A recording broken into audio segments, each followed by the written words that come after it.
C'était cette semaine, le 5e anniversaire du mouvement En Marche. Bonsoir à toutes, bonsoir à tous. Sans bougie et en visioconférence. À cette occasion, les membres du mouvement présidentiel ont reçu les salutations d'un homme qu'ils connaissent bien.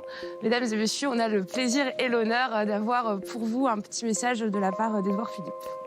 Bonjour à tous. L'ex-premier ministre a acclamé son amour pour l'engagement politique. Cette étincelle-là, elle est au cœur d'En Marche, elle est au cœur de l'engagement partisan en général. Et c'est une sacrée étincelle. Et c'est à vous de la garder et de la faire fructifier. Merci beaucoup. Beaucoup s'interrogent. Quelle forme prendra désormais l'engagement politique d'Édouard Philippe dans un avenir proche?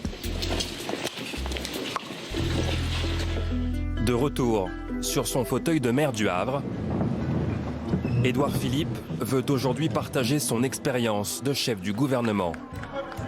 Ses 1145 jours passés à Matignon. Cette expérience, Édouard Philippe a voulu la raconter dans un livre entre le récit et l'essai politique, intitulé « Impressions et lignes claires ». 400 pages écrites à quatre mains, avec Gilles Boyer, son conseiller spécial à Matignon, et son ami depuis 20 ans. On y lit leurs réflexions sur les institutions, l'exercice du pouvoir en temps de crise, et quelques divergences d'approche avec le chef de l'État, mais rien de grave apparemment. La vérité est que la confiance avec le président n'a jamais été rompue.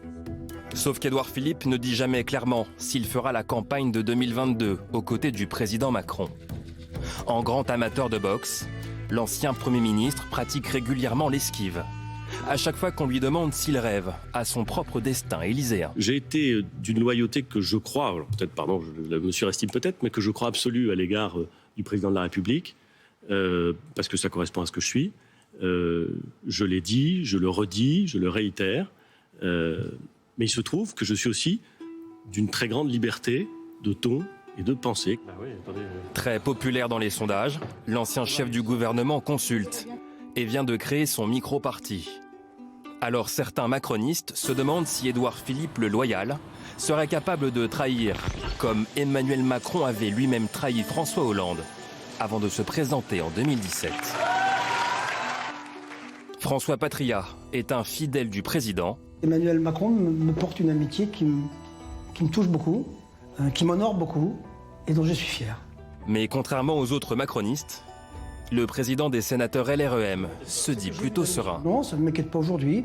Je pense qu'il a, pour le président de la République, travaillé pendant 3 ans. Je ne vois pas comment, demain, il pourrait se dédire d'un travail qu'il a fait en commun avec le chef de l'État et avec la majorité. Je crois à sa loyauté parce que je connais sa droiture, sa sobriété et en même temps son engagement. Reste une hypothèse. Que ferait Édouard Philippe si jamais le président Macron, pour une raison ou pour une autre, n'y allait pas en 2022 ? Fidèle à lui-même, Édouard Philippe répond tout simplement qu'il refuse de répondre.